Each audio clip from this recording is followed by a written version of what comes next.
All right, and welcome to Hat-Trick Sports Talk. I am joined, as always, by Shane and Brandon. How you guys doing today? Doing well, hanging in there, How about you guys? How are you, Brandon? Good? Just chilling. And then we got a special guest back once again is our guy, Tanner. How you doing, man? Doing well. How are you guys? Good to Really have you on as always. That Julio Rodriguez walk-off today. Yeah. We will get to the Mariners in a bit. We're going to do a full MLB preview, get through a few teams, and then we're going to do the greatest athlete of all time draft, back with some draft coverage. We'll talk more about that as we get through the show. But let's start with Russell Wilson.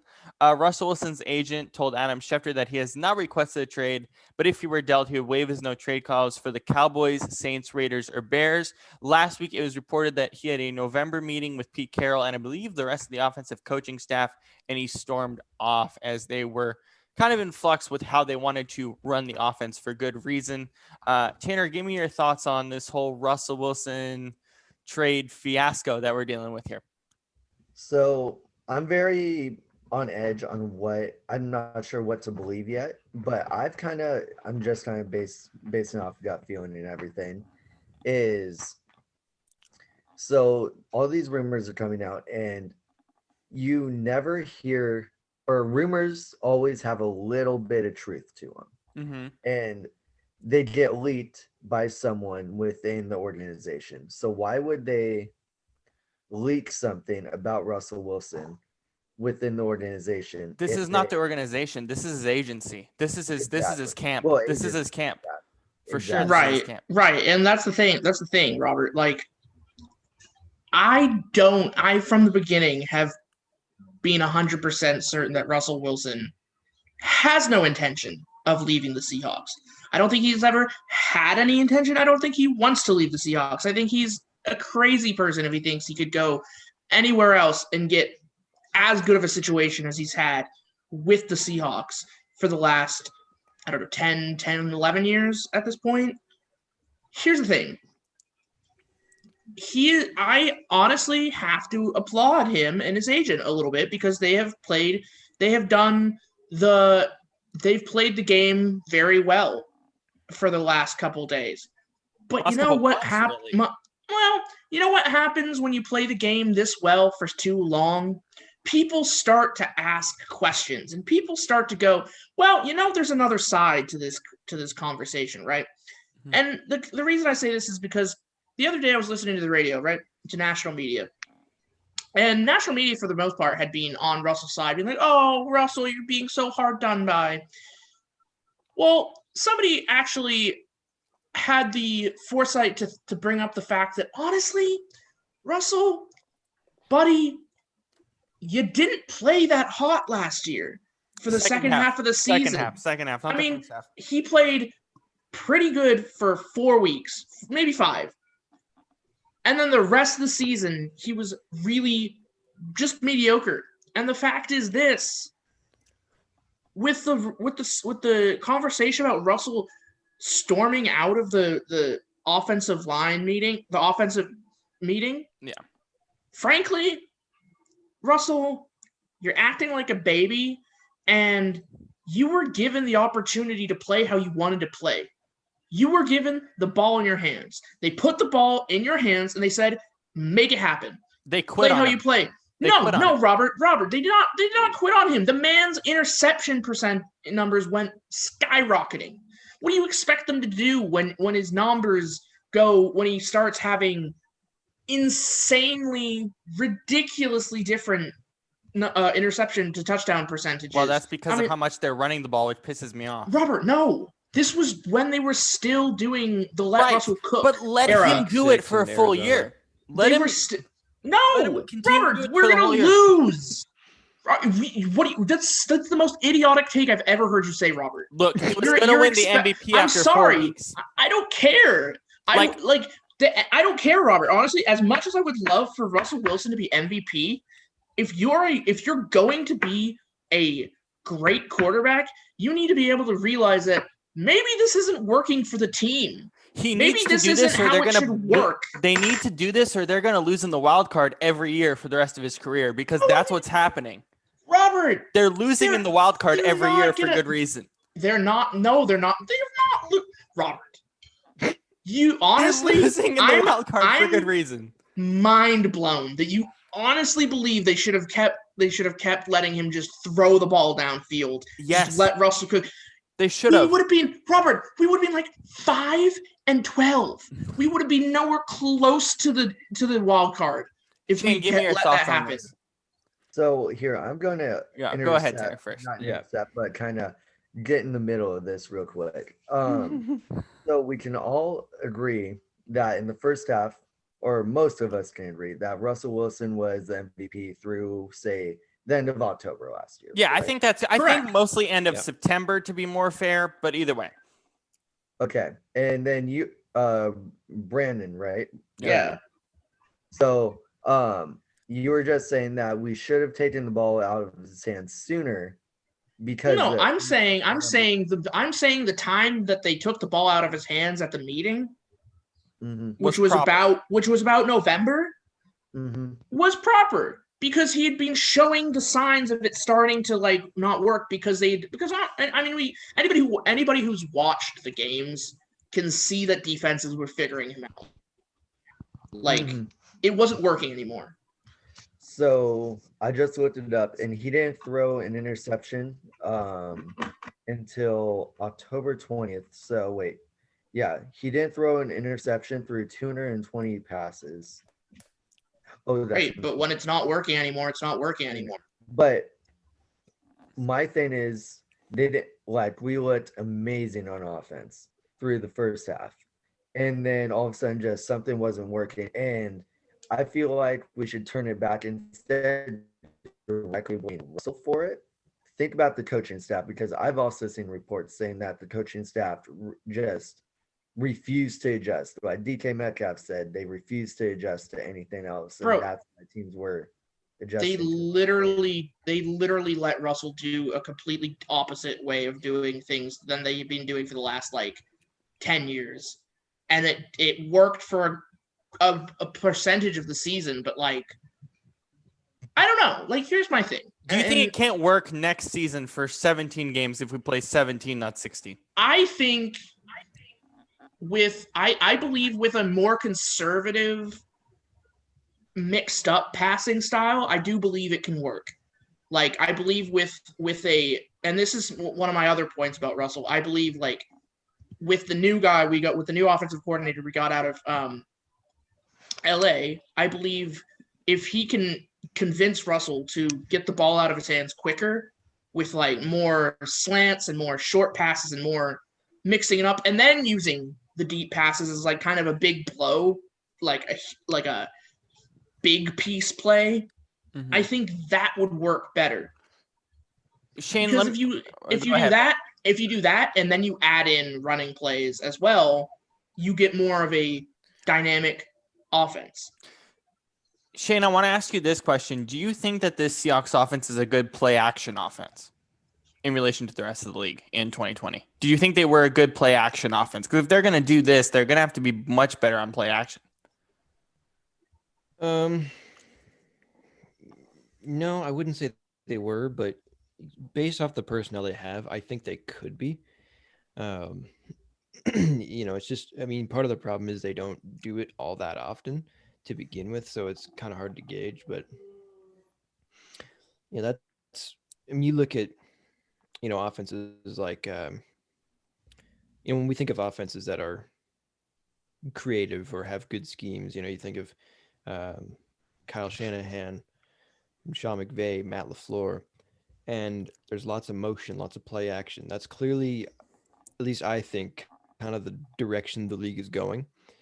And so, yeah, I do think that they need to improve in that. Because the Seahawks, they have an interesting offensive personnel because they, Russell as a quarterback, he's kind of an all-around guy. He can scramble, he can improvise, he's got a good arm, all that. But I feel like, because the offensive line obviously has to improve. No one's going to deny that. It's going to take a long while. Yeah, and then you have two receivers that are pretty much deep threats. So I mean, that right there is a bit of a disconnect because you need a good offensive line if you're going to have, be going deep to these guys all the time, or you don't need it, but yes, you do need it. So, and then there's the running back situation. We don't know what they're doing there. They say they believe in Rashad Penny, who's injured more than Chris Carson. Boy. I mean, unless they go and get a free agent, there's Fournette might be available. He's my number one guy that the Seahawks should go after. I think he should definitely go. I think that why would you go after Fournette, who had a really bad regular season? That's the thing. Because you just need a guy who can't get hurt. He's not going to get hurt for you. I guess, but like he's and not we still have exactly Penny there on the fifth year option. He's not exactly a Seahawks. He's not exactly a Seahawks guy though. Like, is any running back a Seahawks guy though? Yes, how many bruises Seahawks are running backs? Power back. I mean, the Seahawks just go after power backs, but like maybe if they're gonna switch things up and go with more of a quick action scheme, like sort of doing a quicker thing. Because here's the thing, I'm on the bandwagon of the O-line is terrible. I've said that the whole season. Like you guys have all heard me talk time and time again about how bad the O-line is. It's a fact. But, and here's the big factor, I've also seen Russell hold the ball when he's had guys open and just like not give his own line much help in terms of like just holding on to the ball for a long time. Yeah, because according to Next Gen Stats, he holds the ball longer than any other quarterback. Yeah, which is ridiculous when you have the shittiest O-line. Well, isn't that par for the course too? That team is so much about deep threats with their receivers. But that's the thing. Yeah, I'm really hoping that our new offensive coordinator can convince Russell to switch up his game a little bit, because I do believe that guys like DK and Tyler can both be like more medium range threats as well as deep threats, because like DK's so big that I feel like he could body his way in the middle of the field. He has done that. Right. We've seen him do that. So and Tyler, I don't know. So quick that, I mean, I think if Russell, I'll just say this, if Russell really like keeps having problems like this, he might want to get himself a new better back brace. No, he needs a better manager, because honestly, using a baseball manager in football. Well, and his agency, Mark Rogers. Yeah, Mark Rogers is interesting. He doesn't work in football. Like Tanner, I'm sure you can speak to this. It's really weird to see what Mark Rogers has done with him, because he is an MLB guy, but also partially the way in which they've conducted business with him has been so strange in terms of contract negotiations now with the trading. Have you noticed how strange it is? Because I feel so like it's shocking that the agency would come out and say, oh, here are the 4 teams that he's interested in. Here's what we're going on with the contract. They've been so open about it in a really strange way that I think baseball is leaning towards that more than anything as well. But I just think that's the way sports are leading in general right now. You see players like Deshaun Watson speaking out against not wanting to play against or play for Houston anymore. Then you see it with Russell. And I know there are some other athletes out there that have spoken out about being traded and then being traded. James Harden, another one.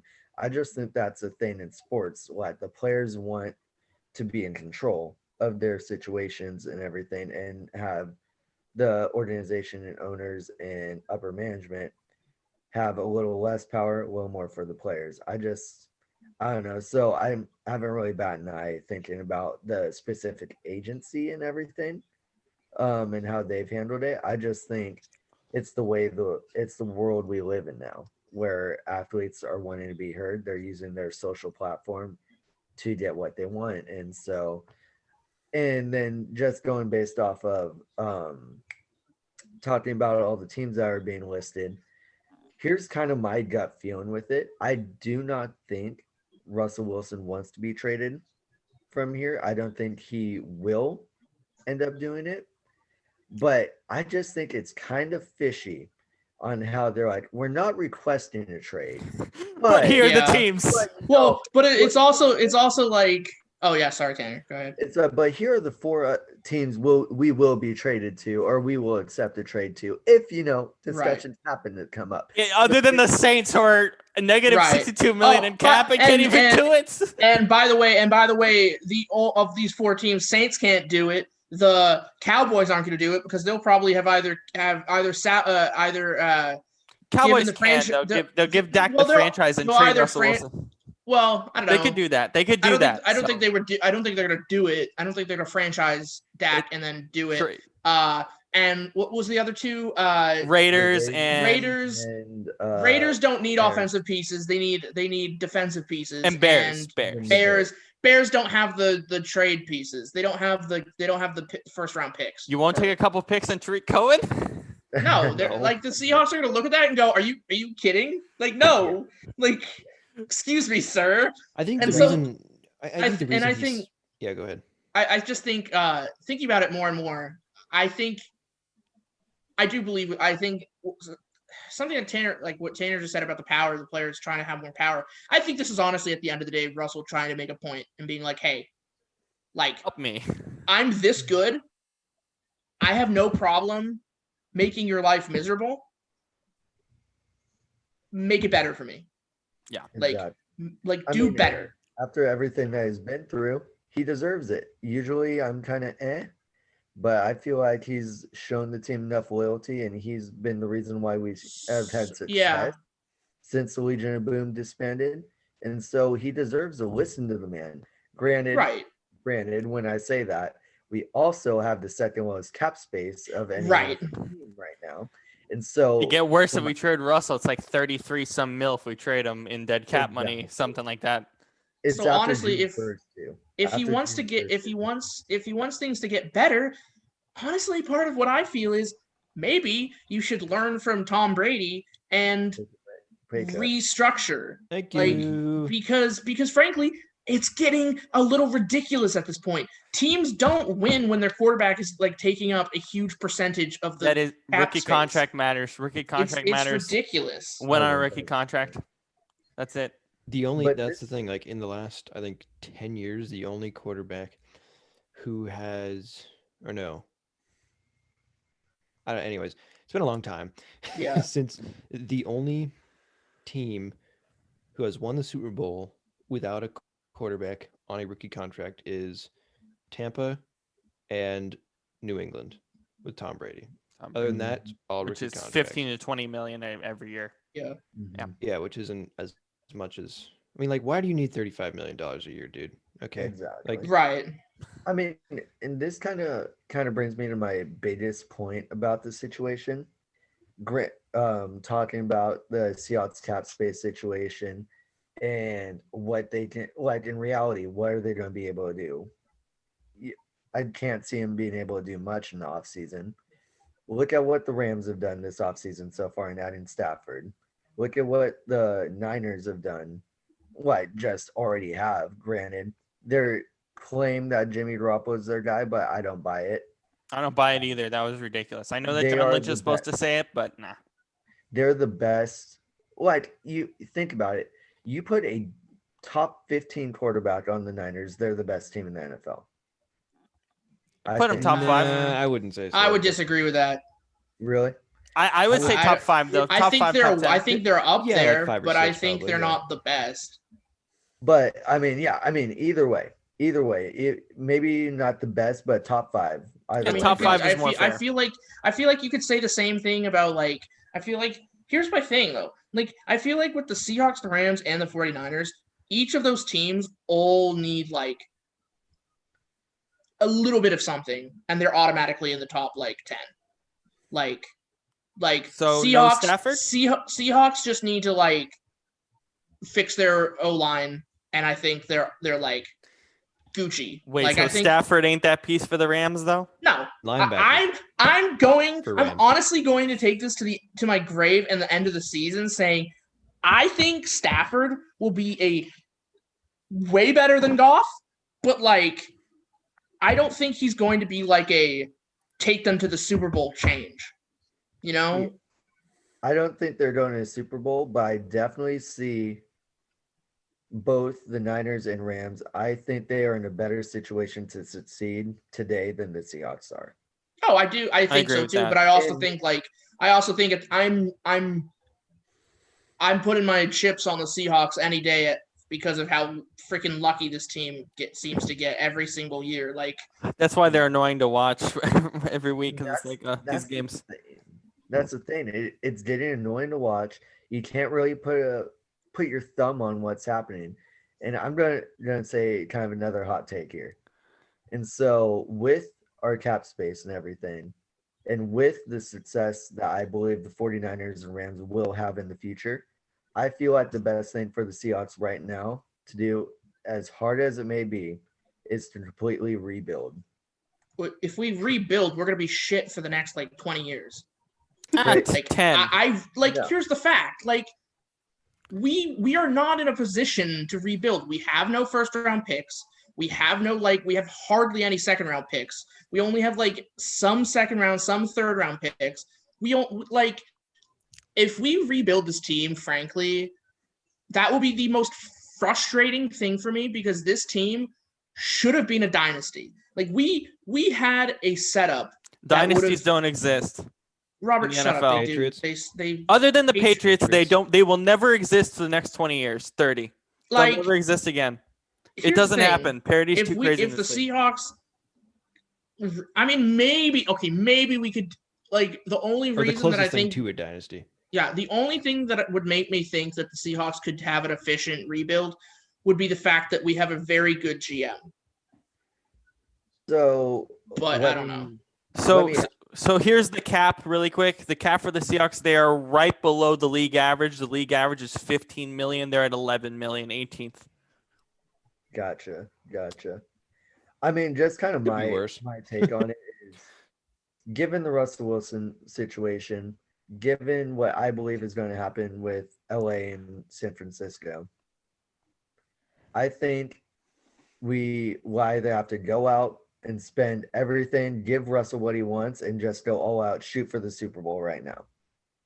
Or we tear it down completely, trade everyone, not just Russell, but Tyler Lockett and Bobby Wagner, anyone with value. You're willing to take all that cap hit? You're willing to take all that cap hit right now in a $180 million? F that. You're basically destroying the Seahawks for the future. My problem with that is cap hits. So you're going to take a massive cap hit in a year where the cap is at $180 million. Plus, you lose a lot of fans. Yeah, you destroy the fan base. The Seahawks will not survive that. I mean, they'll go from the 12th man to the 9th man or something. Or the man. Look at the Saints, minus 66. Holy smokes. Look at are we going to talk about the Rams? The Rams have no cap. They're going to have to cut a bunch. Bro, I don't see how this is the reason why, honestly, and as I respect your opinions, Tanner, but I've also heard the same conversation coming out of the national media about the Rams. Same as me and Shane too. We were talking about the Rams. This is what I'm talking about when I say I don't see it. The Rams have the one of the worst cap situations. Not the worst. Okay, not the worst, but they're gonna have to cut so many people, and I don't know. I think with the honestly, and I don't think with the Seahawks it's a situation where they need to completely slash and burn. But honestly, I think we are in a position where it would be probably a time to start. I do agree with you on a couple things. I agree with you on the fact that I think they need to be looking at some of their older players like Bobby and KJ and going, these are guys who still have some run in them in the league. Mm-hmm. What can we get for them? Because KJ's a free agent, by the way. Problem with that is KJ's a free agent, but Bobby definitely. I mean, you can get a lot out of Bobby, and as much as it would pain me to see, honestly, the last bastion of the Legion of Boom leave. Mm-hmm.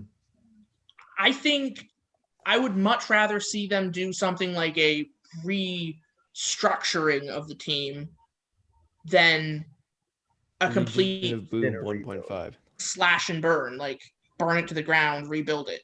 Because I don't think burn it to the ground, rebuild it works a lot of the time. I think most of the, like, if you look at what the Seahawks did back in, 2017, I think, when we were at our low point and they kind of cast off a lot of the Legion of Boom and they were like, bye-bye. Yeah. I don't know. One thing I definitely don't have a ton of knowledge on is the cap space or salary cap and how it works. I know there's specific dates and specific rules with it.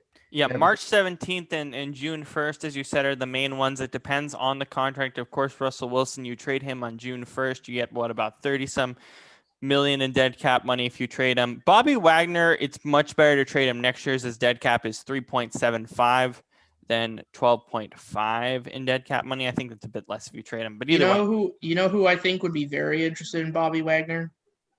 A lot of teams would. I think the Browns would be very interested in Bobby Wagner. Cleveland. I was going to say Cleveland as well. If Cleveland, think about how amazing their defense would be if they picked up JJ this year and then Bobby next year. From what I hear, Cleveland's basically out on. Really?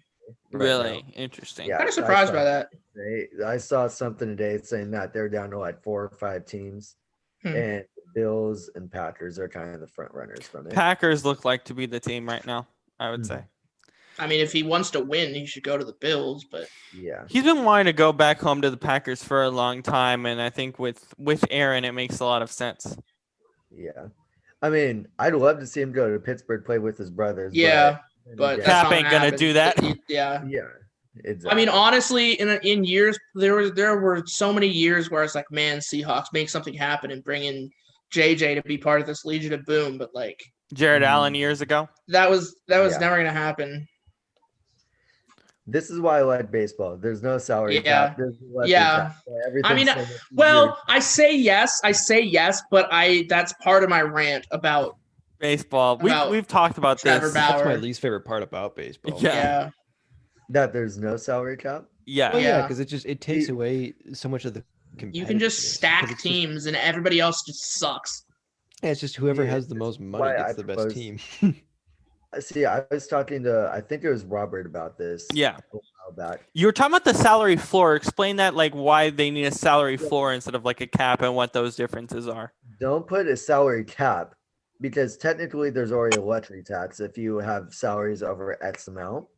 And so if the Red Sox ran into it, I believe in 2018, the Dodgers have come close to it, but somehow stayed underneath. And it's where if their payroll goes above kind of what the league says it should be, then they get taxed extra. And of course, owners don't like that because they like their money. So what I'm saying is in order to kind of fight back against the Dodgers, the Yankees, the Red Sox of the world, you add a salary floor.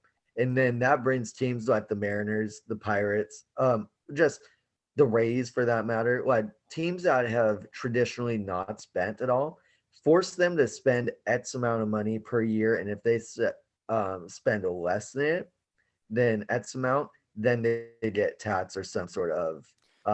So the salary floor is an incentive for teams to spend more money or having more money, go out, get their free agents, make the moves to make a competitive team and put. So it's basically you would be using it as like a competitive leveler. Yeah, like it's competitive balance, which I actually think is a smart way of using it. Which is, I mean, granted, I do fully support rebuilds, but look at the Pittsburgh Pirates right now.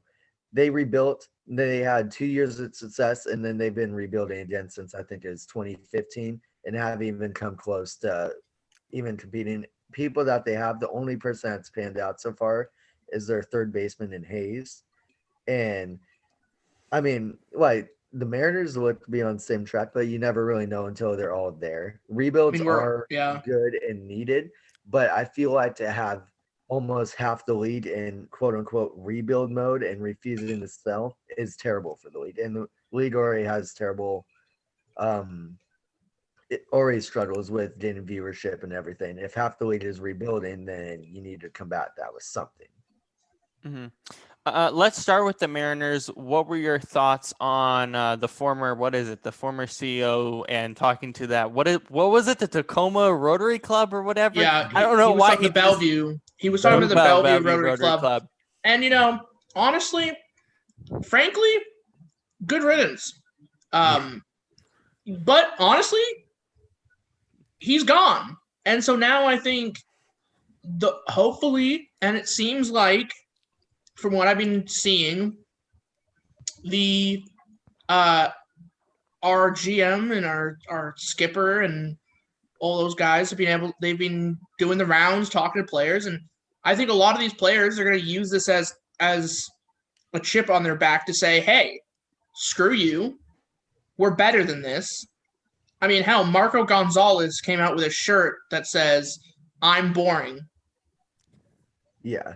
Which he wore today and then went out and just threw a great game. Yeah, he threw 2 innings, gave up 1 hit and 1 walk. What authentic, genuine Marco Gonzalez out there today, and he's already been named the opening day starter. I love that so much. And the thing for me that I always feel a little conflicted about with baseball, right, is this. We've seen this so often with teams where you'll see just a flood of players come up from the minors on opening day when you have a bunch of players who are ready to make a team better. And we've seen that in the past with teams, but I don't know if the Mariners really are in a situation where they can bring up guys like Kelenic or Rodriguez because they haven't had that much experience in AAA. They might be ready, but there's a difference between AA ball and the big leagues. Oh, yeah. And we saw that from Evan White last year as well. And that was a huge part about the Evan White story in 2020, was because he came straight from AA, didn't even have a AAA at bat. And we saw his strike. I think he was second in the league in strikeouts, and he swung and missed a ton. But when he made contact with the ball, he was great. You saw him. You saw that. It's okay, he has the tools to be a good, if not great player. But you could tell he wasn't exactly ready. But we signed into that deal, that deal last year. And so we're all right, let's just bring him up. But also what we found was his glove is amazing. Exactly. And so I think what's interesting is today we saw a glimpse of the future with with those two guys putting them in the position to get it done. Exactly. And Kelenic came back from what is it? He ended up walking, and then Bishop got plunked, and then another guy got walked, and then Rodriguez with the walk-off. Yeah, and it was perfect. And I think about the future with guys like Kelenic and Rodriguez and Kyle Lewis, and I mean, also somebody I didn't know I would be saying, but Dylan Moore. That is a guy that has had such a transformation between 2 seasons. Dylan Moore is someone in 2019 that whenever I saw him come up to the plate, I was like, what the hell is going on here? He literally was so bad that he looked bewildered at one point in an at-bat. And then last year, he was out here killing it. Yeah. And I think if I was going to put a name on the Mariners, I would say they are this team is the team of underdogs. Yeah. They have so much talent, but people sleep on them. Mm-hmm. And if I'm going to say one, and I honestly believe I've had hope for lots of different squads in the past. I've had hope for the 2015 team. I've had hope for the 2017 team. This is the team for the next couple of years that I have the most hope for a long stretch. Oh, yeah. You're definitely not alone there. Definitely not alone there. That's the thing. I keep saying that every year, and nothing happens. So Tanner, why do you feel that way? Why do you feel that way, Tanner? Because I'm with you guys as well. I love the names on this team. I love the growth and development they are doing. Why do you feel the same way as Brandon? About how we actually have hope for the next 2 years, 3 years, and even longer. So my biggest thing is I started watching in 2010, and that's when they were expecting to compete because 2009 was decent, but of course they ended up losing 101 games and all that. But they had these big prospects and Dustin Ackley, Taiwan Walker, James Paxton, Danny Holtzen all coming up sometime soon. And they all failed. But I look back. Paxton didn't really fail. No, he didn't. But of course, Paxton, he's kind of the outlier. And Walker, he's been kind of a late bloomer, obviously. But it took Walker a while to get going. But he just scored that $20 million deal with the Mets. God, I wish we still had Walker. Same. So good. But I think I was looking at something the other day. I follow this guy named Jason Churchill. He breaks down the Mariners from every aspect. He has a podcast and posts on Twitter. Great follow. And he was kind of reviewing the top 100 prospects in 2012, I believe it was. And I think despite how bad the Mariners wanted to sell, how great their rebuild was going at said time, I think their highest prospect was Dustin Ackley at 36. Whereas now we've got Kelnick and Julio who are both in the top 5. And they've gone nothing but up and skyrocketed up since we've acquired them and they've started minor league baseball. So those two give me hope. I believe Jerry Dipoto is one of the smartest GMs in all of baseball. And the fact that he's been able to bring the Mariners farm system from 29th, 30th, was labeled at both of those. And he's brought it up to second best in the league. That just shows something. Granted, it is prospects and you never know what they'll be like until they actually hit the league. But we have seen absolutely everything that we've needed to see from this team and from Jerry Dipoto and everyone involved. And it gives you hope for once. Yeah. It reminds you a lot of we haven't had a true rebuild since 1989 when we drafted Ken Griffey Jr. and then traded for Randy Johnson in 1990. It reminds me a lot like that. Yeah. It's for me, honestly, the reason I have so much hope is because for once we actually have cavalry coming behind this group of players. It's not just one group of great players coming up. We have other great minor league prospects coming up behind them. I mean, it's amazing. It's for the first time. It's like, hey, I can actually think about the fact that down the line in 2020, I don't know, 2027 or 2028, we'll still have guys who are there to come up and fill in slots. That is how you win games. That's how you win World Series. That's if you look at the best players in the league, the best teams in the league, they are the ones that have depth, both on the field and in the farm system. Right, exactly. Both playing in the majors and in the farm system. I mean, it's amazing to think about the fact that we've got guys like Emerson Hancock, who we just drafted in 2020, and George Kirby, Logan Gilbert, all these players who are coming up. And frankly, the best player I think to come out of our farm system in a long time would be either Paxton or Zunino, in my opinion. Because Zunino, he might not have been the best hitter, but he actually was a very, very, very good catcher. Yes. He could gun down anyone at second base. Oh yeah. So. Yeah, have you seen that video of him when he's mic'd up and he's like warming up with pitchers and stuff? And yeah, he's basically like an added coach behind the plate, you know. He's going to be a coach in the major leagues when he's done. 1,000%. Yeah. And I was so bummed when we traded him.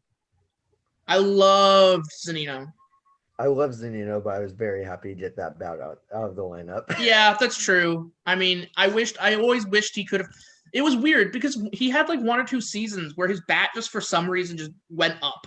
Mm-hmm. Like his batting average just went up. And I was like, where did this come from? And then the next season it was just gone. Yeah. Yeah, no, 100%. Tanner, what is the next team you want to go to? Actually, what were you going to say before we go to the next team here for our preview? So what I was going to say is that looking at the team now, because we haven't really touched on the current roster. We've just kind of talked about the potential. Right. Mm-hmm. I think the current roster right now, here, can we go back up to catcher and just kind of slowly scroll down? Yep. So I love the catching depth. Absolutely love it. Luis Torrens, I've heard some decent things about him. I haven't heard much from him on defensive side, but as an offensive catcher, we saw last year, he can barrel a ball up. He's not so much like a power going to hit 15, 20 home runs from you, but when he makes contact, it's hard at the velocity and down the line in the gap. He's if he can somehow make more contact and that barrel percentage stays the same, he's going to be a pretty solid catcher in the league. Tom Murphy, I think he'll end up being our number 1, just at least to start the year, just because he has more experience. The power in his bat, it's amazing. Great leader. Everyone loves him. So the catching looks amazing. Talked about Evan White. The dude's going to win a platinum glove in the future. If not, multiple of them. Shed Long, I don't believe he's going to be the starting second baseman. That is going to be Dylan Moore. I think Shed is going to be lucky if he even makes a bench spot on this team. Really? I thought he was pretty good. I mean, I like him, but the man strikes out a ton. I think he'll make a bench spot. I think he'll make a bench spot just for his ability to pinch run. Yeah. I think he will, based off of just kind of what we have right now. Yeah. But fast forward in a year or so, he's not going to be on the team. I don't see it. Then Cedar, like I said, Dylan Moore should be our starting second baseman start this year, next year, and assuming he did as well as he did last year and continues to grow, I feel like he's the long-term second baseman right there, and no one's really talking about it. As far as Cedar, you know what you're getting from him. Solid player. But according to Mather, he's overpaid, which I mean, a lot of people can't really disagree with that. And this is his last year on the team, apparently. Yeah, right. Exactly. He has a team option next year, right? Is that 16 million or something there? Yeah. They're not going to pay him that team option. No. They'll probably decline it and then sign him to a shorter, cheaper deal. Mm-hmm. Yeah. Honestly, or they try to trade him if we're doing really bad this offseason. But with that team option, that if he is traded, that team option turns to a player option to whoever it's traded to. And I believe the value goes up from 16 million to around 20 million. Excuse me. Really? Wow. The value goes up there. Damn. A little bit. But all I know is for certain is if he is traded, the team option turns to a player option. And so that's kind of why I feel like we haven't traded him yet, because that's kind of the dagger in it. As far as JP, won a gold glove last year. I love where he's going. I think he's a future 2-hole hitter for us. Not sure.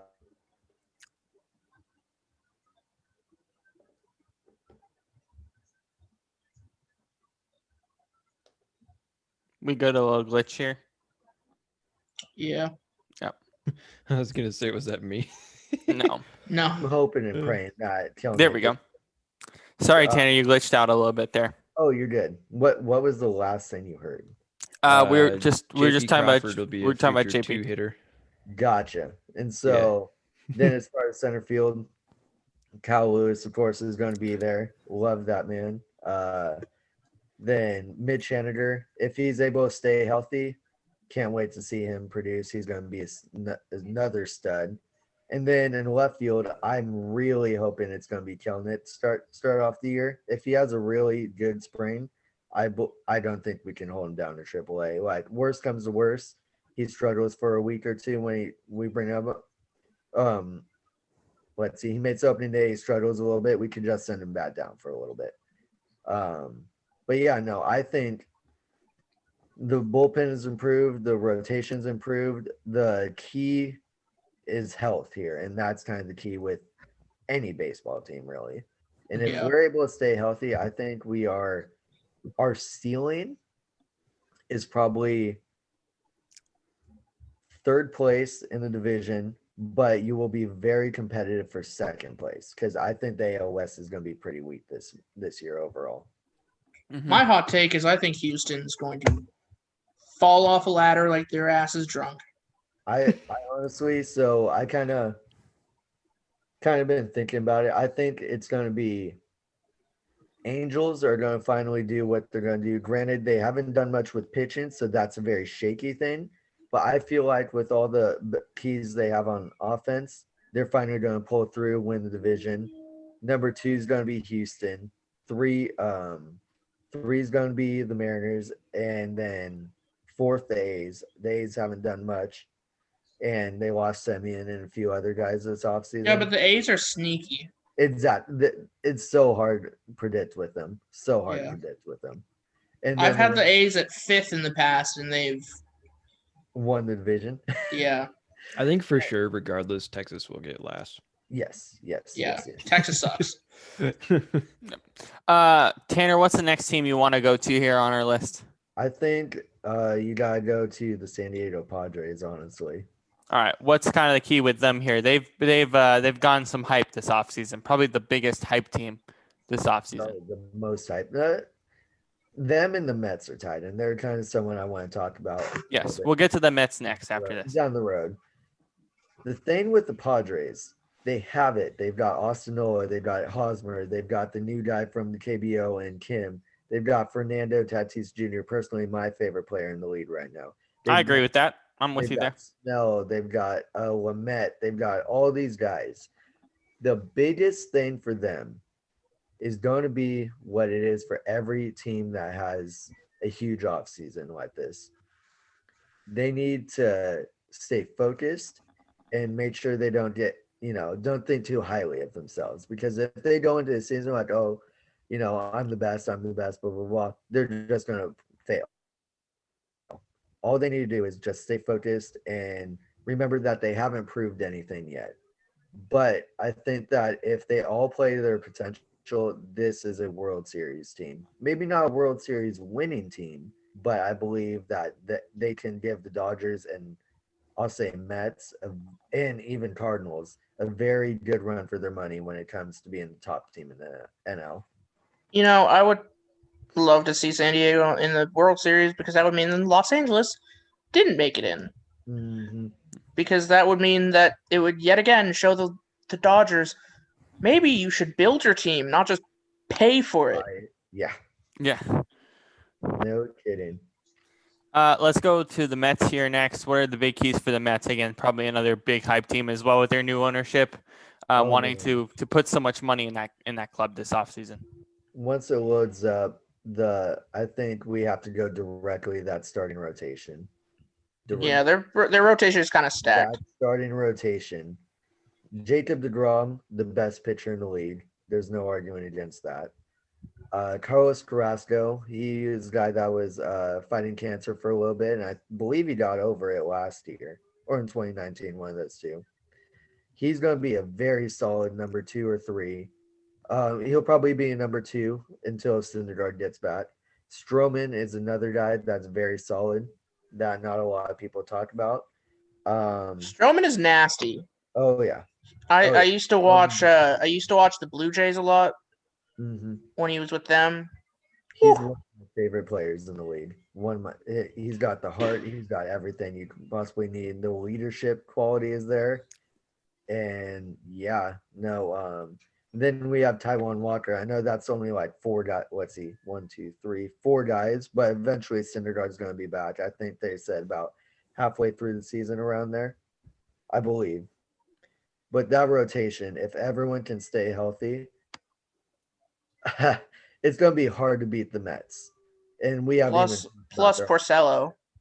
Oh, and Porcello, yeah. I mean, he'll probably start the year as the 5. He hasn't done a ton since he won in 18, and obviously probably shouldn't have won the Cy Young in 18. I believe it was Verlander that came in second that year. I'll be honest, I'm not that hyped about Diaz anymore because he left all his skill in Seattle. Yeah. But I mean, just kind of my thing, all successful teams, or I'll say 95% successful teams, it revolves around their starting rotation. True. And if they can stay healthy for the vast majority of the year, there's going to be no pitching staff that will even touch how good the Mets starting pitching staff will be. Even better than LA's. I'd have to take a double. Yep, we'll go to the Dodgers right now. Dodgers. I mean, just kind of from what I'm remembering, they've got Kershaw. He's getting old, not the best anymore. They've got Bauer, who I really like personally. Who for some reason wants to pitch every 4th day, and you know what? If you want to risk, if you want to, because that's his conditioning, and that's what. If you want to blow out your arm, go ahead. Yeah, no, I haven't seen that before. But Walker Buehler, keep an eye on him. He will be a sneaky Cy Young candidate this year. Yeah, Buehler's good. I personally. So here's my thing with Trevor Barrett, right? Mm-hmm. He pitched really well last year, right? But it was also a very short season. Yeah. I don't believe he has it in him to win a Cy Young again. He's just not. I'm not sure. I'd like to see more from him. I think, like you said, he did amazing last year. Obviously, won the Cy Young Award. But the dude's got the tools. He throws flames. He's got great movement on his pitches. I think he can sustain the success. Maybe not as dominant as last season, but he definitely has the skills to sustain and be a top pitcher in the league. Maybe not number 1. I think the future number 1 of the Dodgers is Buehler, and that's even with Bauer coming in this offseason. Buehler is their number 1. I think Bauer. I don't think Bauer is long for the Dodgers, though. Yeah. I think his plan is come in, get his money, maybe 2 years, and then leave. Probably. He's got the opt-outs every year, so. Yeah. Well, but he is from the LA area, and so who knows? He might. Mostly from the Angels area than the Dodgers area, but still. Yeah. I don't know. And then, I just think if we're comparing the Mets and the Dodgers rotation, I definitely think the Mets rotation is much better than the Dodgers at this point. But if we look at all-around team, I think the Dodgers have the slight edge over the Mets. Yeah. And we haven't talked about the Corey Seager situation and how he dismissed, completely ignored the question about the extension with the Dodgers if they've come to him with that and everything. So that's not looking good for LA. If they lose him after this season, that's big. So, but yeah. Yep. Is there one more team that you wanted to discuss or a couple more? I mean, I think those are kind of the top teams, the Dodgers. Yeah. I think the National League is going to be a lot of fun to watch this year. I think the AL is pretty much set on who the top teams are, except for the AL West. I think the White Sox are going to be really fun to watch. I think the Yankees, Blue Jays, the Red Sox are going to be a lot of fun to watch. The Twins will be good, but they won't touch the White Sox. The White Sox are what I want the Mariners to be in 2 years. Mm-hmm. Why is that? because they basically did what the Mariners did and did a full, maybe not like a full rebuild because they didn't really have a ton on their roster when they first started. Like they didn't trade away a ton of people, a lot like the Mariners did, but they made with what tools they had, they were able to do well with them. They drafted really well. The one thing that they didn't do well was trading for James Shields of the Padres and getting rid of Fernando Tatis Jr.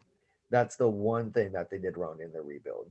But they just have a lot of young, athletic players that have immense potential. And when I look at where the Mariners are right now, it just reminds me a ton of people like Yohan Moncada. I believe Noel V. Marte. He'll kind of be like the Yohan Moncada type when he's up here in 2023. I believe Kelnitz's going to be a lot like Eloy Jimenez, probably better than that. I believe Julio. I think about I don't know. Just the young talent that they had and how highly regarded the White Sox young talent is. It reminds me a lot of what the Mariners young talent's like right now, and I project they're going to be very similar in the next coming years. And I love Tim and Anderson. He's a highly slept on shortstop. Yeah. All right, let's get started with our draft. Good stuff there. So we're doing the greatest athlete draft. So basically, this is up to interpretation. It's kind of like a GOAT draft, kind of. It can be men or women. So, for example, Serena is eligible. Pretty much any sport is eligible. We had a discussion to do this draft for a while. So let's get started with that. Tanner, you have the first overall pick in our draft. All right. And so is this draft basically just who we think the greatest greatest in every sport is? Or are we just trying to create like the greatest roster of all time? Or it's mostly I would just say go by your rankings. Go by your rankings of the greatest athlete of all time and just go down the list because that's exactly what I'm going to be doing.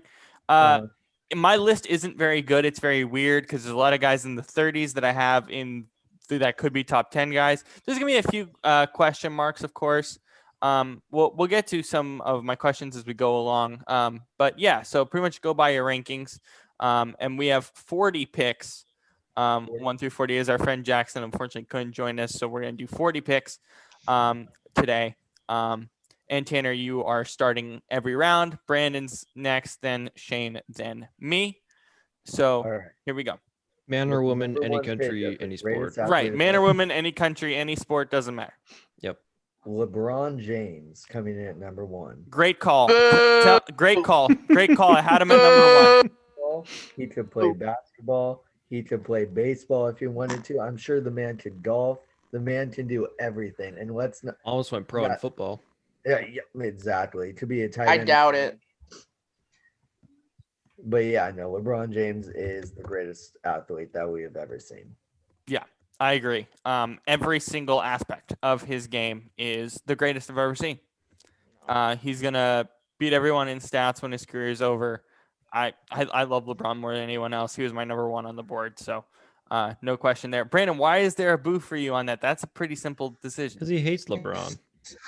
He's just fine. Maybe not boo for greatest athlete, but I don't know. Whatever. It's not that. It's overrated. All right, Brandon, you're up at number 2 overall. You know who I'm going to say. Wayne Gretzky? No. Oh, I thought you were going to take Wayne Gretzky. I thought for sure you were going to take Wayne. Actually, to be honest. Don't let me mix you up. No, you're right, because there is 2. It's like, honestly, I had 2 in my mind. I need to think about this for a second. I need to think about the minutia of greatest athlete. Again, it's up for interpretation. Mine is sometimes based off accolades. Mine is sometimes based on athletes. It's really weird how I did my list. You're going to see as we go along. I'm going to go with Wayne Gretzky. Okay. And the reason I'm going to go with Wayne Gretzky is because Wayne Gretzky quite literally could have played any sport. Like he's like in my opinion, he literally could have played any sport and I'm spelling that right. Dominant at it. Yeah, you spelled it right. Did I? Yeah. Oh, there's a K, but you got a K. Yeah, no, I have it up here. Yeah, Wayne Gretzky is a great pick. Probably the only hockey player that should be in the top 10 for good reason. Shane, you're up. Greatest athlete of all time, in my opinion, and I'm glad he's not taken yet, is I got to go Michael Phelps. I mean, he's the most. He was not my Nets pick. What's that? He was my Nets pick. Oh, sorry. He's the most decorated Olympian ever. He has more gold medals than most countries. Just put that into perspective. And I mean, you got to consider too that water sports, scientifically speaking, are the hardest. And the fact that he has dominated swimming the way that he did for so long too. I mean, he competed in 5 Olympic Games, which is unheard of. So yeah, he's my greatest athlete of all time. The only woman that should be in the top 10 is going to go in the first round, and for good reason. Serena Williams, greatest single. How do I phrase this? Greatest single athlete actor. I don't even know how to call this. Her serve is one of the greatest things I've ever seen. Ever. I've never seen someone do anything sports related as good as her serve. Her serve is stupid. I love it more. I love watching her serve more than anything else. Maybe other than LeBron James dunking a basketball. That's it. Serena Williams, 23. She will hopefully pass Margaret Court, but I know she probably only has 3 more tournaments left to pass Margaret Court at 24. Maybe Margaret Court deserves to be on this list. She wasn't on my top 50. But it's easy for me. The only woman who should be in the top 10, and she's going in the first round, Serena Williams. I definitely like that pick a lot. Like it a lot. First off, I'm also a female tennis head, a woman's tennis head, so I love watching Serena Williams so much. That's one thing. I haven't watched a ton of tennis in my life, but everyone knows the greatness of Serena Williams. Yeah. Naomi Osaka is next. Who should be in the Australian Open. Tanner, you're up to start the second round. All right. I feel like once I say it, people will be like, oh, okay, I understand this, but he's kind of forgotten because he hasn't played in a long time. With my second pick, or the 5th overall, I am going Bo Jackson. Ooh. The man, yes, sir, was amazing on the football field. He won a Heisman Trophy. He rushed for, I'm looking at stats right now, over 4,300 yards. He was a baseball all-star, hit over 100 home runs in the major leagues. He had a slugging percentage of .474 and a tremendous arm. I'm sure if he wanted to play basketball, I think he was a bit short, but he had the strength and the speed. I'm sure he could have made it work. The dude was just an absolute animal. I had him at 16, which is super low. Again, I had these guys really low. I'm going really, really far back in the annals of history to find my next pick, right? My pick is a guy who goes by the name Jim Thorpe. Oh, that's a great selection. I love Jim Thorpe. That's a now, great Jim selection. Thorpe, for those that's who don't a great know, selection. Jim Thorpe in college played football, baseball, lacrosse, and track. THORPE. Yeah. He played running back, defensive back, kicker, and punter on the football team. He was a 2-time All-American, eventually inducted in the College Football Hall of Fame. Before he went pro, he gained fame in the Olympics. In 1912, he won the pentathlon and decathlon. And he entered the major leagues and signed with the New York Giants. He played pro baseball for a total of 6 years. He played for the Canton Bulldogs for most of his career. He won 3 AAPFA titles on the Bulldogs and was elected in the Pro Football Hall of Fame in its inaugural class. He was 36 for me. He just kind of goes all the way back in history, but a top 10 pick for sure. I believe that was from BR as well, who did the greatest athlete stuff as well. So, yeah, I don't have a problem with this pick at all. In fact, I love it. It's a great selection. Shane, you're up with number 7 overall. Give me Usain Bolt. Oh my God, 2 Olympians back to back. Human cheetah. I mean, this guy a human sports car. Yeah, seriously, like this guy runs I mean, what, 30 miles an hour, which is insane. You know, if I drove that fast on my street, my mother would yell at me. This guy's running faster than that. So, yeah, I mean, you know, and he's not that this would happen, but he's expressed interest in playing in the NFL as well, which I would honestly love to see. He's too old for that at this point. No, he is, but that would have been interesting. But anyways, yeah, Usain Bolt for me. Not the consensus GOAT anymore, but obviously, I can't believe he lasted this long. He was number 3 on my list. Michael Jordan, number 23. Give me him at number. I had him number 3. I can't believe he lasted this long. I like LeBron more than him, but hey, you can't deny the greatness of Michael Jordan. Exactly. So, give me him. Easy one. Tanner up at number 9 overall. Another kind of older athlete. And granted, this guy only played one sport, but you can't deny just everything, whether it's on the or in the ring, or what he did with activism and everything. Muhammad Ali. Ooh, good call. He was my next one. I had Muhammad Ali 11 on my list. He was quick. No, could literally dodge anything he wanted.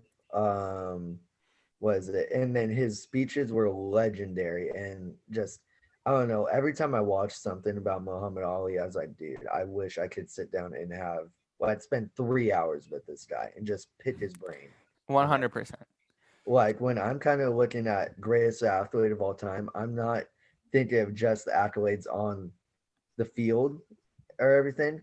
I also like the social interaction, what impact they had outside of sports. And I think Muhammad Ali did a lot in that department as well. One of the pure guys that did, science. We always talk about science with boxing, right? The sweet science. One of the first guys to ever really showcase that at a high level as well in the boxing ring. Exactly. Brandon, you're up at 10. I'm going to go with one of the greatest baseball players of all time. I'm going with Jackie Robinson. Ooh. Also impact as well. Mm-hmm. Huge. If I'm spelling it correctly. Either way. Sorry, my spelling is trash, as you'll probably see as we go along. Yeah, Jackie Robinson, incredible off the field impact as well as on. Not my first baseball player on my list, but definitely pretty high up there, I think. I'm not sure exactly where I had him right now, but either way, he was definitely in my top 50. Shane, you're up at 11. This might be a bit controversial. Jackie Robinson was 32 for me, by the way. Pretty low, as you can see. I don't like the guy. Not Jackie Robinson, but the guy I'm about to pick. But I can't deny what he's done in the sport. Floyd Mayweather. I mean, I think I had him pretty high on my list. Yeah. I mean, it's the guy is undefeated, if I'm correct. Yes, 50-0. Yeah, which that right there, and he's defeated some, pretty impressive fighters. Pacquiao, Mayweather, not Mayweather. The Pacquiao McGregor. Fight was gross. You can't mention the Pacquiao fight. No, I know, but still.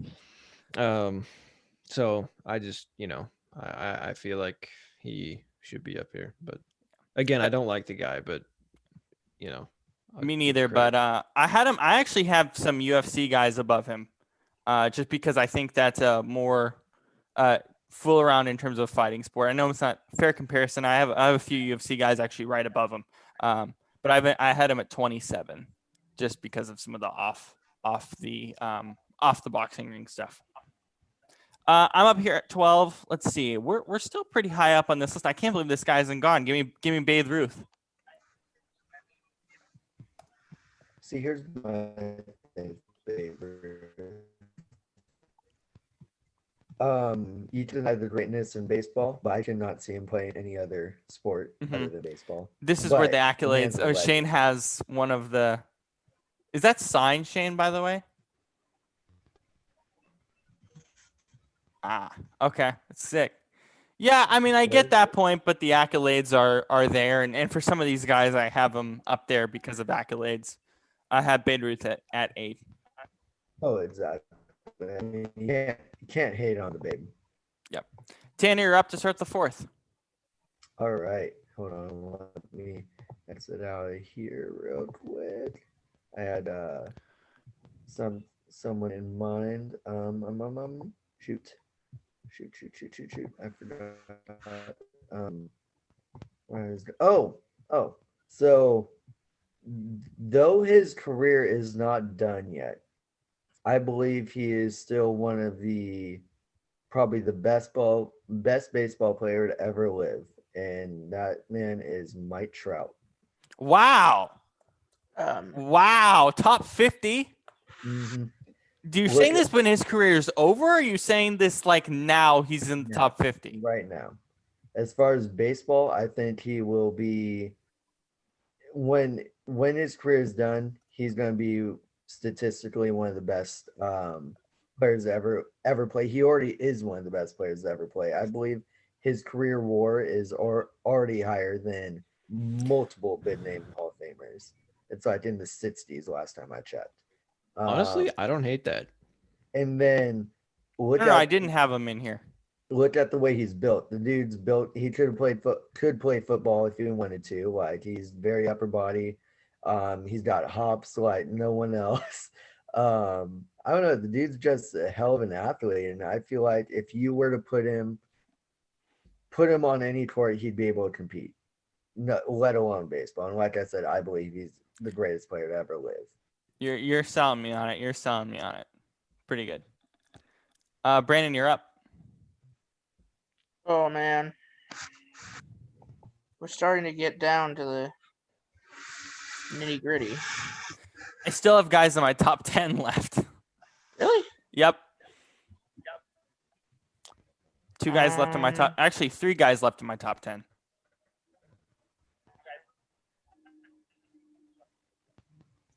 I guess I'd go with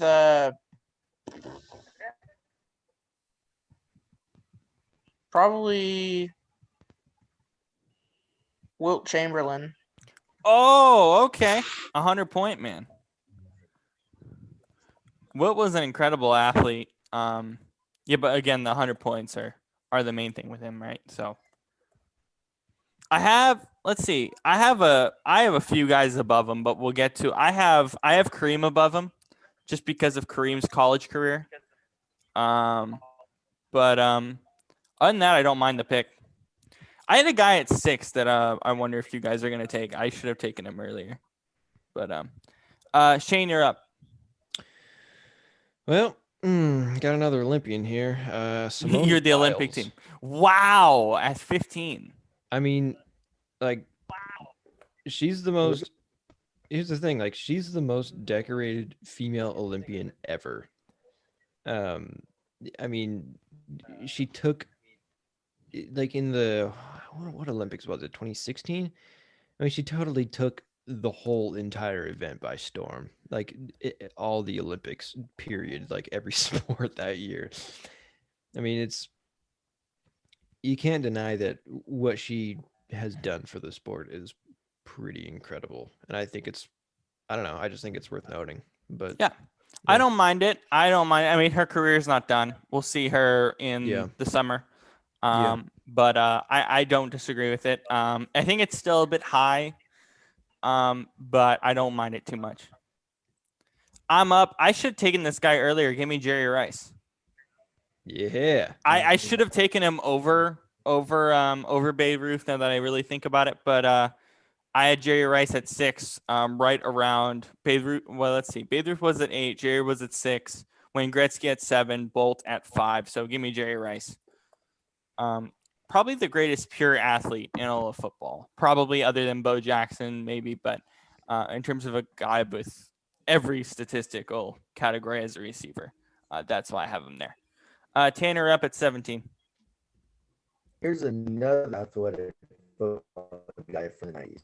Give me Dion Sanders. Oh, I love that pick. I love it.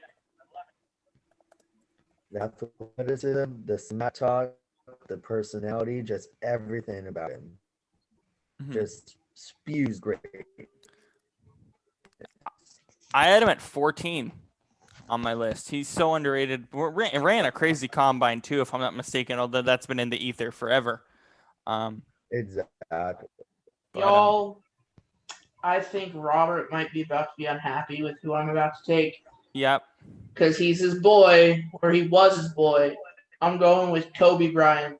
Oh, that's a great pick. I had him really low. I had him, I think, in the 30s, something like that. Yeah, 29. I had Kobe at 29. Really? Which is pretty unfair, but yeah, I had him super low.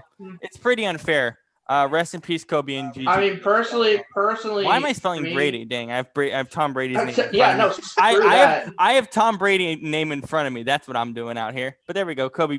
For me, if you literally have a move named after you, you're definitely on the list of greatest athletes of all time. Definitely. If people shoot a ball and go Kobe, you're in there. Yeah. Rest in peace to the Mamba. Great pick. I had him really low. I admit I had him really low. I had him 29. I have the UFC guys above him. I have a bunch of guys above him, but yeah. Rest in peace to the Mamba. Amazing.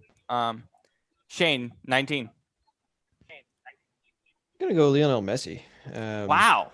Okay. I mean, he's not no, he never won a World Cup, and he's not the most decorated guy, and he's not the best soccer player now, but over the course of his career, what he has done just as a player with, I mean, every time he's on, he's scoring multiple goals a game. I mean, I think there was even one time where he scored like what was it, 7 in a game or something ridiculous. Yeah, his goals are spectacular. Which it's just it more than anything, it brought a lot of people like me who have never really been interested in soccer. It kind of brought, I guess, like attention to the sport, or gained sort of an international appeal, or not international, but an appeal to people that wouldn't normally be interested in it, because he was just that good. So I'm a Messi guy over Ronaldo, personally. They're like right next to each other on my list. I have Messi at 12. Yeah, it's close. It's really close, but they're by far the greatest soccer/football players, if you say it that way, of all time. Let's see. I'm still in my top 10. How am I still in my top 10 at 20? That's wild. Hopefully this guy recovers very well from his injuries that he sustained in a car crash earlier this week, right? So, Tiger Woods. Yeah. Most decorated golfer of all time. Just incredible golfer. We know the off the field stuff. I think he's ready for retirement. I've said that for 4 years. But when he was on back in the early 2000s, he single-handedly made golf interesting when he was on golf in 2019 when he won the Masters. Everyone was watching that. Everyone was talking about it. And then the Masters this year, no one really cares. So that says a lot about Tiger's pure impact of the sport of golf. Tanner, you're up to start round 6. So I'm kind of on this one, but I'm going to go with another baseball player that's largely forgotten because he played in the 80s and 90s, but he holds one of the most unbreakable records in sports, and that is Ricky Henderson. Ooh, Ricky. Big champ in the major leagues. That record is never going to be broken. But on top of him being base leader, he was also a great hitter. Hit lead off. Didn't just sell for singles. He had some to it back in the 80s, back when the 80s were back in the World Series, and this man did everything. I love how when you search him up on Google, he comes up as an athlete, like baseball athlete. That's pretty funny. Yeah. Brandon, you're up. I actually like that pick. I don't know if I see. I have a tough time. Here's the thing. I have a tough time ranking baseball guys just because of the steroid era. So that kind of drove me away from taking some baseball guys. Brandon, you're up. That. I'm gonna go with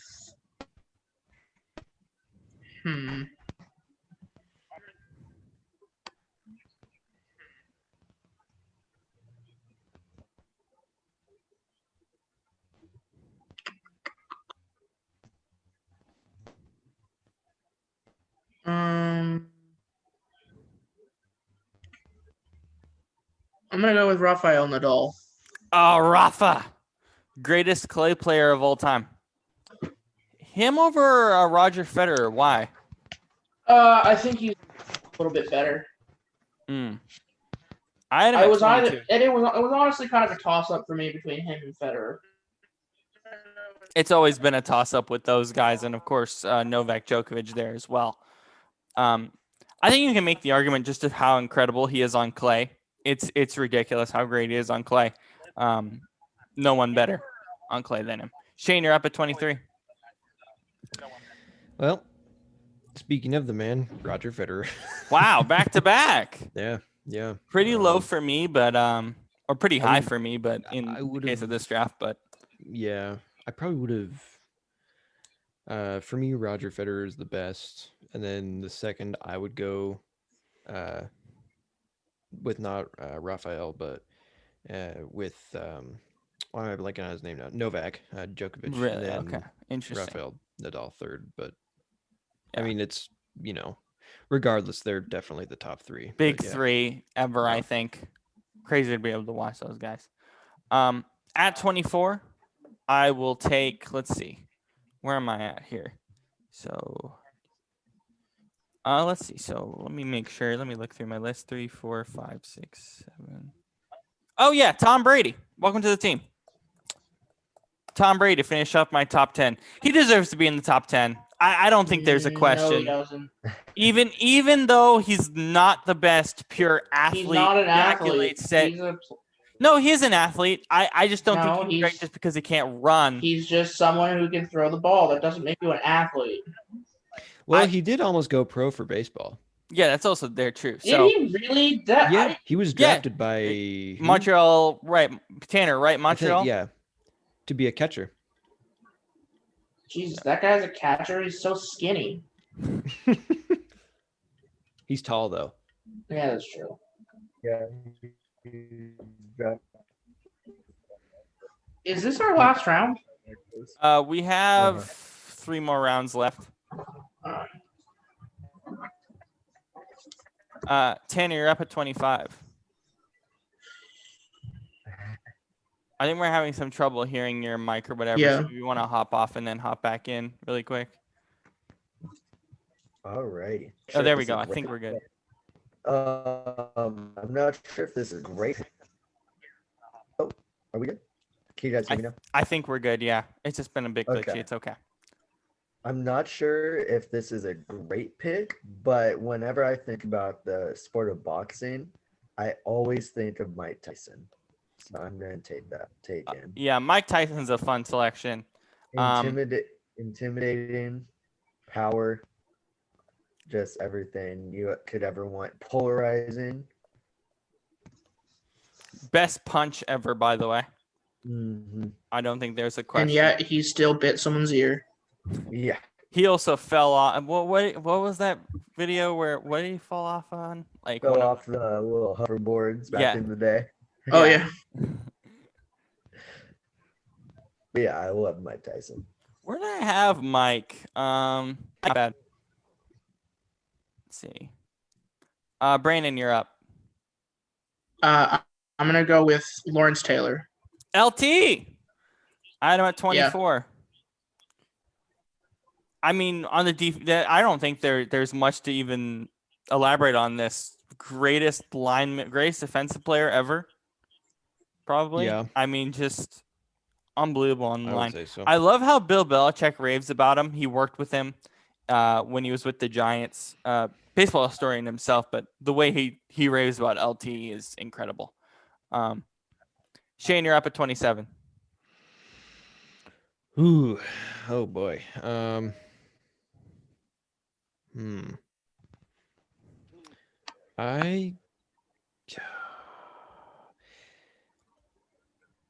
I'd say just get our first skier on the list here.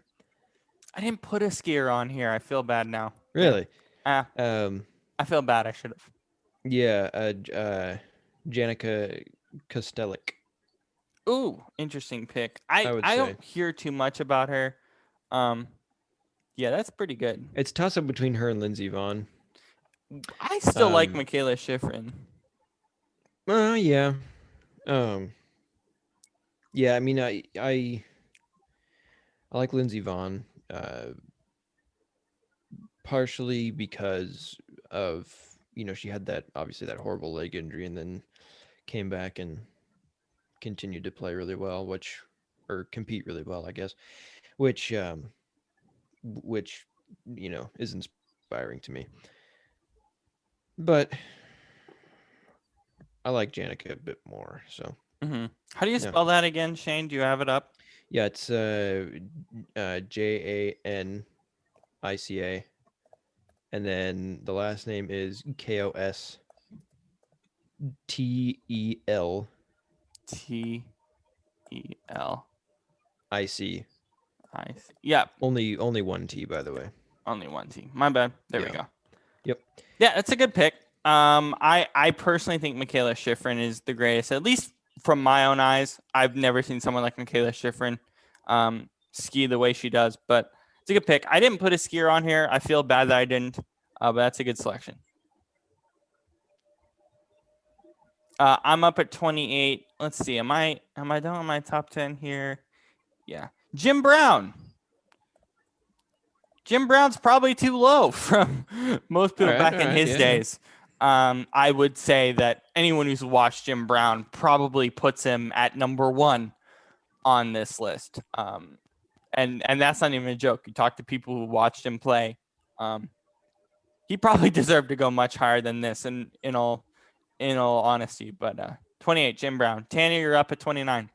I'm surprised this guy hasn't been mentioned yet. Cristiano Ronaldo. The Ronaldo. I took Jim Brown over Ronaldo. I have Ronaldo above him actually.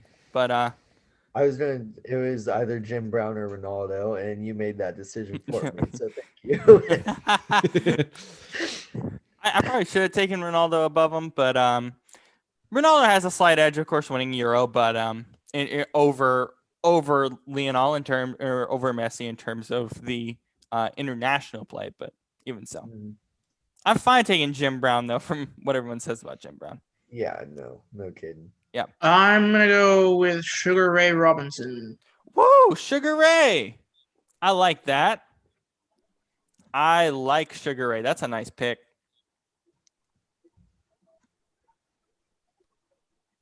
Let me just get this up here.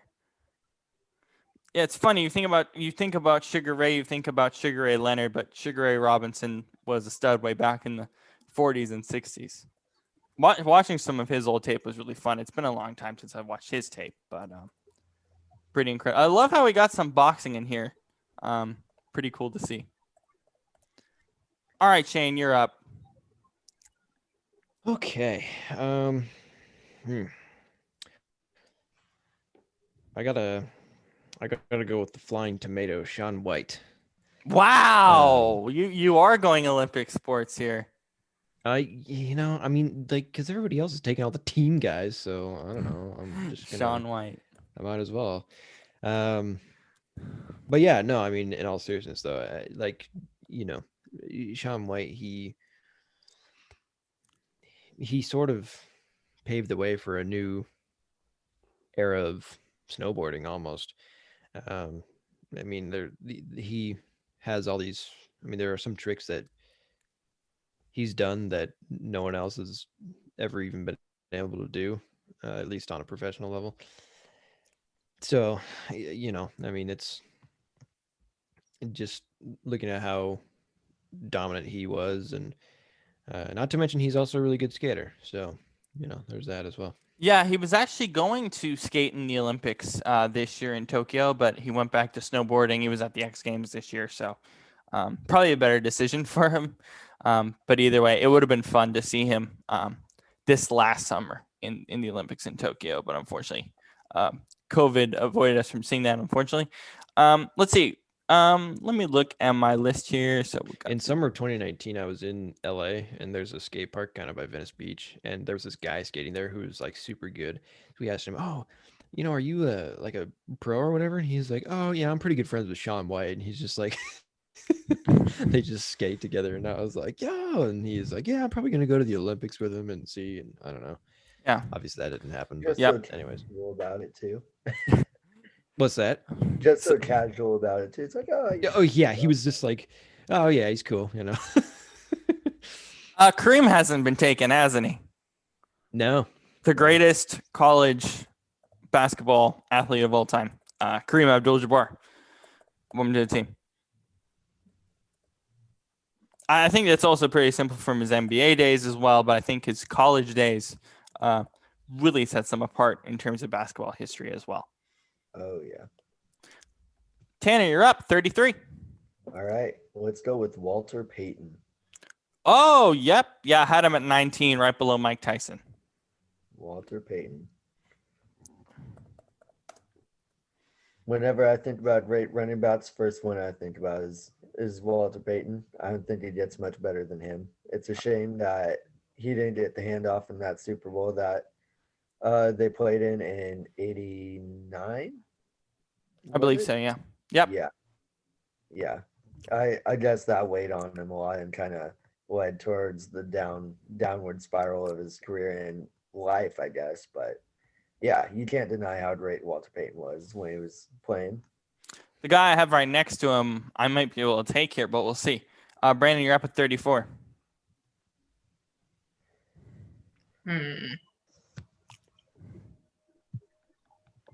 Let's go with Barry Sanders. That's the guy who was next to him. I was going to take Barry. Nice selection. I wish Barry never played for the Lions. I wish he played for a better team, especially towards the tail end of his career. I think he retired pretty early. But Walter and Barry going back-to-back, I actually really like. Shane, you're up at 35. This might be a bit out of the box. But I don't care. I think he belongs up here in this list somewhere. I'm going to say Tony Hawk. Oh my goodness, you're going outside the box. Because, well, no, listen though. Like, this guy is not only an incredible skater still at his age, but he's also, he totally revolutionized skating. Like, he made it something, you know, because when he was growing up, it was just kind of it was like something that, you know, just stoners and losers did, quote unquote, right? And I mean, I think there is kind of still that stigma around it, unfortunately, but he came in and he made it something that people actually like took seriously and considered a sport. And you know, just the influence that he has had on pop culture in general as a result. I mean, it's tremendous. I don't think you can deny that. So yeah, Tony Hawk, I think he deserves to be on here. I think how you're doing this list represents how you feel about the GOAT conversation. What do you mean? Where it's like you always talk about how when you're talking about like the general idea of the greatest of all time, you're like, oh, it's a team sport, and look at you taking all these individual. Well, no, the thing is, like, athletes. I had a bunch of like team athletes on my list. In fact, it was mostly team athletes, but everybody's been taking them before I wanted to take them. So Yeah. I have to resort to my individual athletes instead. Mm-hmm. Yeah. Let's see but that's all right. Yeah. I mean, and just to go off of skating and Tony Hawk, it's like, you know how good you have to be or how dedicated to skating you have to be as good as Tony Hawk.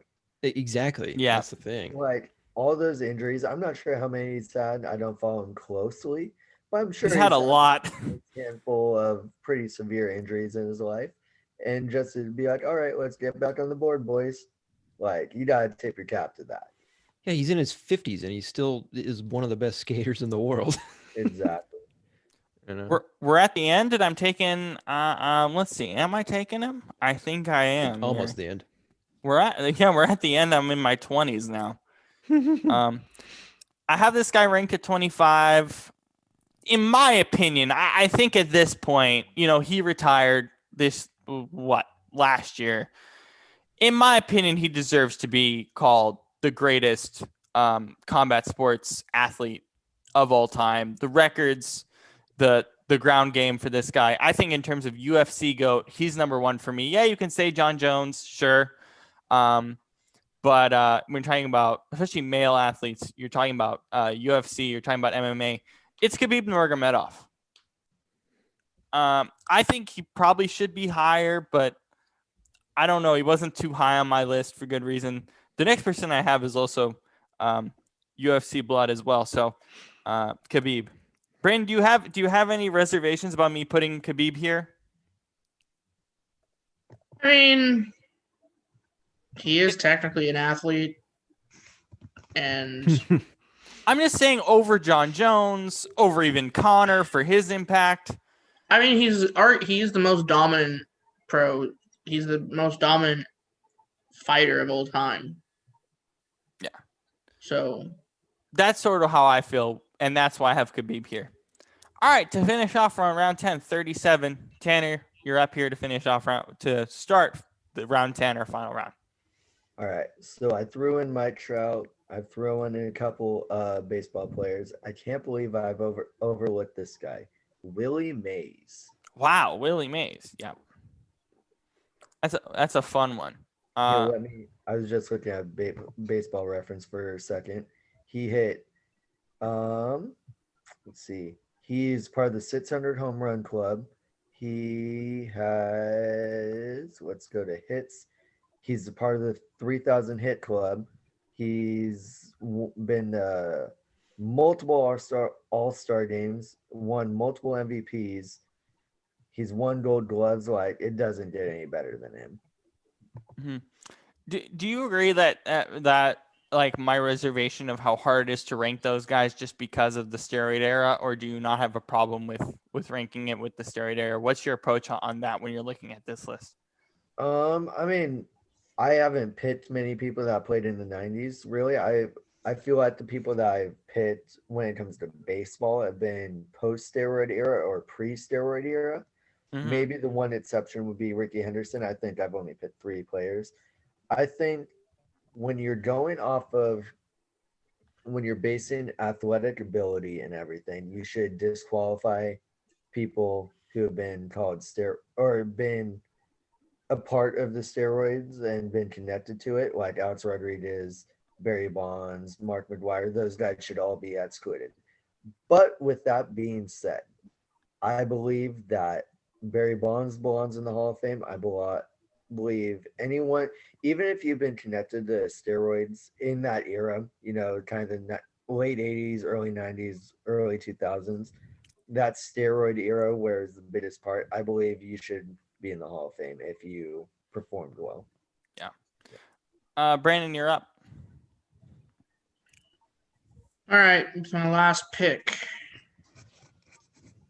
I'm going to go with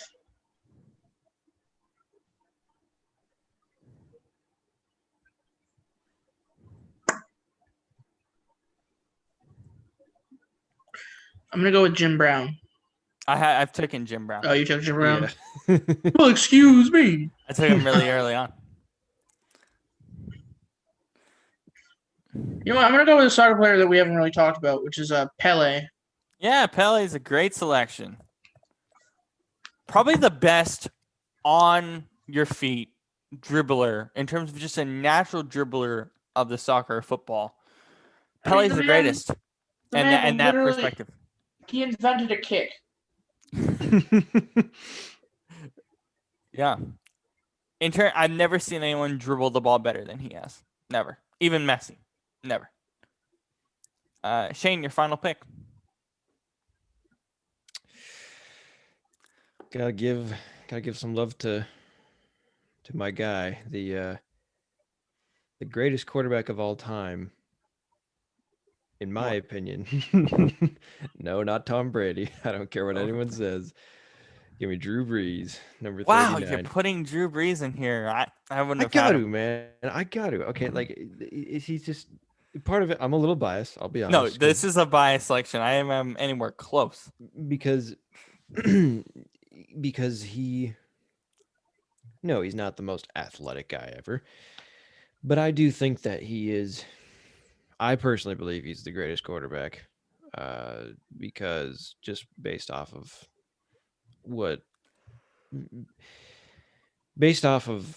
how he is as a thrower of a football, and his. I mean, if you look at his record, he has every passing record except touchdowns, which is Brady. So and yeah, I know that Brady will probably pass him eventually, but for right now, I I don't know. I just think it's, at least for me, I feel like since he is the best at the most important position in football, I don't know. It just seems right to me that he should be on here. So That's how I feel about Brady being in my top 10. yeah. I'm last, and I'll finish off with Amanda Nunes. I'll go back to back with the UFC. Amanda Nunes, greatest female MMA athlete ever. Watching Amanda Nunes is really fun. It's really boring sometimes because of the talent in those divisions, but Amanda Nunes. Any guys that you missed or that we missed on this list that you want to shout out? Any snubs that you want to shout out here? Any discussion points? Tanner, for you, is there anyone that you missed? I mean, my last pick, it was either between Willie Mays or Mickey Mantle. Mickey Mantle is largely overlooked because he's on those Yankees teams that had, other big stars on there, and he had a lot of off-field issues.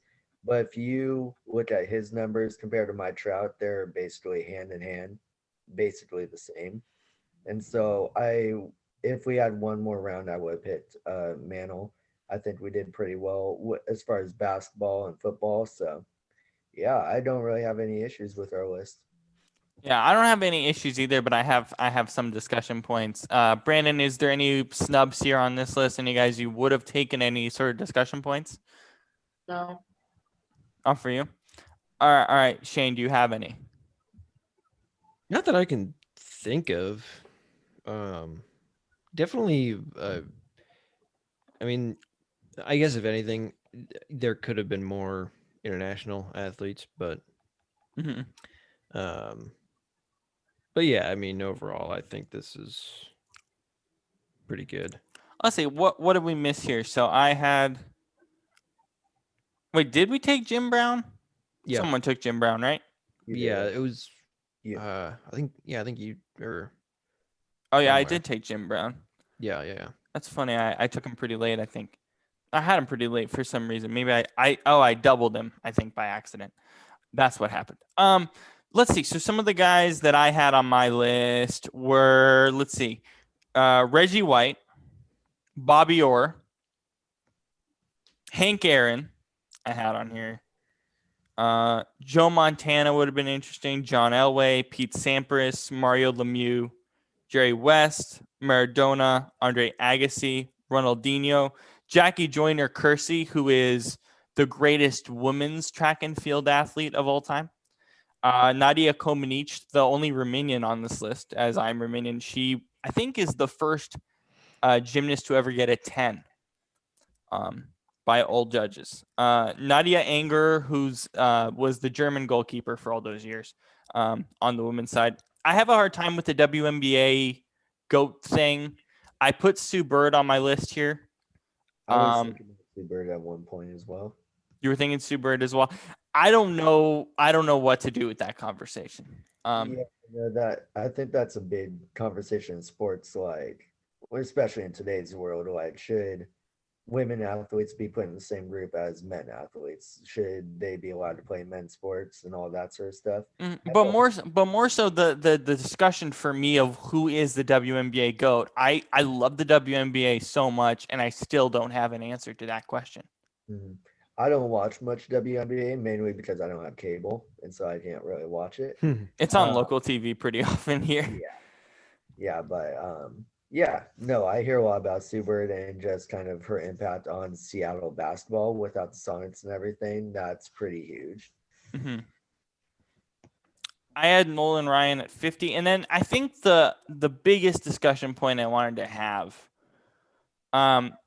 if steroids weren't a thing in this sport, he would have gone top 10, and that's Lance Armstrong. I want to have a conversation about Lance because here's the thing with Lance that I obviously I don't like him. I don't think anyone does. But in thinking about him for this list and why he's even on my list for starters is that you have to think about that era of 90s cycling, which is that everyone took steroids. Like everybody did. Every single person in cycling did. The only thing that pisses everyone off about him, rightfully so, is that he categorically denied it every time. I don't know if he would have been on this list if that was different, if he was just like, everyone does it, I do it too, or whatever. And obviously the Cycling Federation, but US and International, both, protected him in those ways. And it's a whole mess with him. If you guys watch that 30 for 30 Lance documentary, it does a great job going in depth with him. I can't in good conscience draft him. I'm barely in good conscience can put him in the top 50. Even if off the field is that one thing, but you think about cycling in that sport, it's kind of hard. I don't know. I don't really know what to do with him. And I think that's my biggest problem is if you're just looking, regardless of the off the court stuff, which I think is part of why, or definitely why he's 49 on my list, or I guess 50 in this case, either way, regardless of that, everyone during that time was doing steroids. So does that do anything to put him on this list? I don't know. Do you guys have any thoughts with him and this list? I don't pay much attention to cycling, but I do know he's the one and only person in the sport that I've ever heard of. And so the name is there. And so I think you could put him on there based off of that. It all depends on where you stand on steroids, of course. Like I was saying with baseball, I feel like you can't really put him in a top 40, top 50 list talking about athletes who, for what we all know, all did this clean. Yeah. From what we know, that's key. Right. And I think that's why I would have had a hard time drafting him, even though he's on my list. Yeah, because if you put one of those guys down, let's say if I had put Barry Bonds and not Willie Mays, then it's like, are you discounting and discrediting someone who did it naturally compared to someone who did it right with the help of a certain substance that is now illegal? Yeah. Like it's so touchy. And like I said, I'll put players in that played in steroid era in the Baseball Hall of Fame or whatever Hall of Fame if it was a big issue in that sport or a big thing in that sport. But I won't ever consider someone who did them a top athlete, even though they might deserve to be called that, but just it taints their legacy. Right. And for him, it remarkably did for good reason. But I think what's different is when you talk about the steroid era in baseball, it's not like everyone took steroids during that time. Mm-hmm. But in cycling in the 90s, when he was cycling, guess what? Everybody did it. Everybody did. So that's what makes it so hard. It's much different than baseball in that everyone did do it during that time. Mm-hmm. Shane, your thoughts on why Lance Armstrong isn't on this list? I think you pretty much covered it. It's just hard to say where he should be compared to all these other people who, as far as we know, played their games right. So, yeah. And also, if you want to count, which we did throughout this list, if you wanted to count the off the cycling ran or whatever side, then yeah, he should absolutely not even be close to consideration. Yeah. For that. So I think that's just really tough. Brandon, do you have any thoughts on Lance Armstrong being in consideration? I don't really think about Lance Armstrong. I don't think he deserves to be in my thoughts. I think he's a liar and a cheat, and that's all true. That's all true, and that's part of it too of why I would have had a hard time drafting. So anyway, I gotta bounce. Yeah. So we're just finishing up. So I'll talk to you guys later. Yep. All right. See ya. Yeah.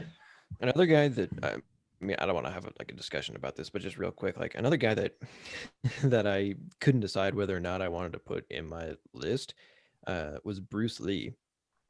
Because he should have been. Yeah, he should You have. know what I been mean? on my Because list. it's like He should have been on my list. He should have been on my list. Oh my god. because like Yeah. he's more known for his movies like Yeah. at this point, but But he's so world renowned at MMA. Like it's kind of Right, like- ridiculous. yeah, And it's not even ridiculous. It's factual. The guy is like I didn't hear about Bruce Lee for his incredible acting. martial artist. In terms of martial arts. Yeah.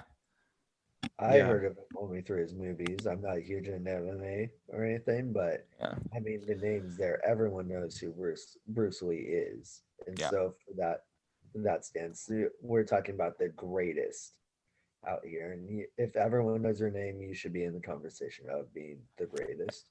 For sure. For sure. Yeah, Tanner, very much. any last ones before we head out?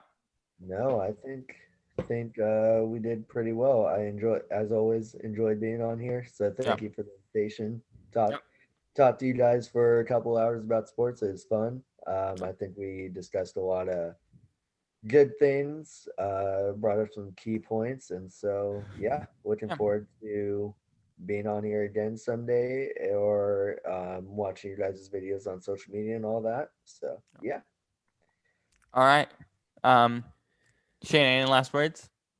No, that covers it, and I'm flattered, Tanner, Yeah, that you thank- are such big fans. Well, Always. Thanks, Tanner, for coming on. We very much appreciate it. We'll get you back on here soon. And for Shane and I, will see you all next week. All right. See ya. See ya.